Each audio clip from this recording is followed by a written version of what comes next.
അതുപോലെ സംസാരിക്കുന്നു. കേരളത്തിൽ ഇന്ന് വരെ ഒരു സർക്കാരും ഒരു പോലീസും കാണിക്കാത്ത ക്രൂരതയാണ് ഇന്ന് ഇതിനെതിരെ അവർ നടത്തിയത്. അവരുടെ സംസ്കാരത്തിൻ്റെയും അവരുടെ ചിന്തയുടെയും പ്രതിഫലനമായി ഞങ്ങളതിനെ കാണുന്നു.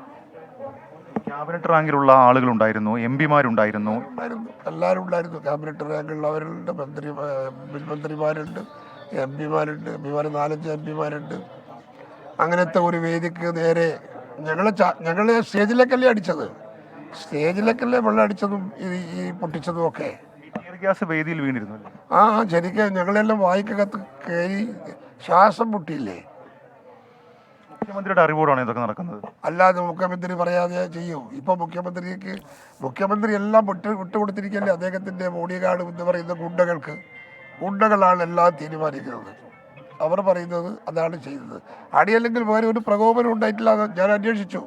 ഞാൻ ധരിച്ചു ഞങ്ങളെ കുട്ടികളാണ് എന്തെങ്കിലും പ്രകോപനം ഉണ്ടാക്കിയിട്ടുണ്ടോ എന്നുള്ളത്. അന്വേഷണം അങ്ങനെയൊന്നുമില്ല. അപ്പോൾ ഒരു പ്രകോപനവും ഇല്ലാതെയാണ് ഈ സംഭവം നടത്തിയത് എന്നതാണ് ഇതിൻ്റെ ഏറ്റവും വലിയ പ്രത്യേകത. പ്രതിപക്ഷത്തെ കായികമായി നേരിടുകയാണോ? ആണല്ലോ. ഇപ്പോൾ കാണുന്നത് അങ്ങനെയല്ലേ. കായികമായി നേരിട്ട് കൊണ്ടല്ലേ അവർ പോകുന്നത്. ഗുണ്ടകളെ വെച്ചല്ലേ നടക്കുന്നത്. പോലീസിൻ്റെ അകത്തുള്ള ഗുണ്ടകൾ, പിന്നെ പുറത്തുള്ള ഗുണ്ടകൾ എല്ലാ ജില്ലയിൽ നിന്നും അവർ വണ്ടിയിൽ കൊണ്ടുവന്ന് ഇറക്കുകയാണ്. അവരെന്നിട്ട് വാഹനത്തിൽ, സ്പെഷ്യൽ വാഹനത്തിൽ, മോട്ടോർ ബൈക്കിൽ യാത്ര ചെയ്യാണ്. അദ്ദേഹത്തിൻ്റെ ബോഡി ഗാർഡ് എല്ലാവരും ഗുണ്ടകളുടെ ഡ്രസ്സാണ്. അവർ ആ രീതിയിലല്ലേ പോകുന്നത്. അവരാണല്ലോ എല്ലാം നിയന്ത്രിക്കുന്നത്. മറ്റാർക്കും നിയന്ത്രണത്തിന് ഉത്തരവാദിത്വമില്ലല്ലോ. അവരാണ് എല്ലാം നിയന്ത്രിക്കുന്നത്. നമ്മളിനിയിപ്പം എന്തായിരിക്കും കോൺഗ്രസിന്റെ, കാരണം അടിക്ക് തിരിച്ചടി എന്നൊക്കെ പറയുന്നു, പക്ഷെ വീണ്ടും പോലീസിന്റെ അതിക്രമം ഇങ്ങനെ ഉണ്ടാവും. ഇനിയും കൈകെട്ടി നോക്കിക്കോ. ഞങ്ങളിത് ചർച്ച ചെയ്യും. ഞങ്ങൾ ഉച്ചയ്ക്ക് ശേഷം വൈകുന്നേരം ഇരുന്ന് ഞങ്ങൾ ചർച്ച ചെയ്യും. എങ്ങനെ പ്രതികരിക്കണം, എന്ത് വേണം, ഇതിനെക്കുറിച്ച് ഞങ്ങൾ ചർച്ച നടത്തി തീരുമാനം എടുക്കും. വെറുതെ നോക്കിയിരിക്കാൻ കഴിയില്ലല്ലോ. ഞങ്ങളെ തന്നെ രാഷ്ട്രീയ പാർട്ടിയല്ലേ. നമ്മളൊക്കെ അതിനോട് പ്രതികരിക്കാതിരിക്കാൻ പറ്റില്ലല്ലോ. പ്രതികരിക്കണമല്ലോ. അത് നമ്മുടെ ബാധ്യതയില്ലേ. ആരോഗ്യാവസ്ഥ ഇപ്പം എങ്ങനെയുണ്ട്? ബെറ്ററായോ?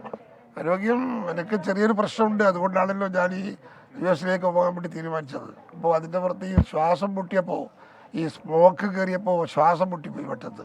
അതുകൊണ്ടാണ് ഹോസ്പിറ്റലിലേക്ക് വന്നത്. ഇപ്പം ക്ലിയറായി, കുഴപ്പമൊന്നുമില്ല. ഓക്കെ. വലിയ അതിക്രമമാണ് പോലീസിൻ്റെ ഭാഗത്തുനിന്നുണ്ട്. സംസ്ഥാനത്ത് KPC പ്രസിഡന്റ്, പ്രതിപക്ഷ നേതാവ്, 10-ൽ പരം എം പിമാർ, തിരുവനന്തപുരം എം പിമാർ ഉൾപ്പെടെയുള്ള MLA മാർ ഉൾപ്പെടെയുള്ള വേദിയിലേക്കാണ് യാതൊരു പ്രോട്ടോക്കോളും പാലിക്കാതെ ടിയർ ഗ്യാസ് പ്രയോഗിച്ചത്. വാട്ടർ ജെറ്റ് കൊണ്ട് സ്റ്റേജ് പൊളിഞ്ഞുപോയി. അപ്പോൾ യഥാർത്ഥത്തിൽ കേരളത്തിൽ ഇത്തരം ഒരു മുന്നനുഭവം ഒരിക്കലും ഉണ്ടായിട്ടില്ല. വളരെ ആസൂത്രിതമാണെന്ന സംശയം ഞങ്ങൾക്കുണ്ട്. അതായത് KPC പ്രസിഡന്റ് ചികിത്സാർത്ഥം അമേരിക്കയ്ക്ക് പോകാൻ നിൽക്കുകയാണ്. അപ്പോൾ അദ്ദേഹം ഒരാൾ വേദിയിൽ നിൽക്കുമ്പോൾ ഇത്ര രൂക്ഷ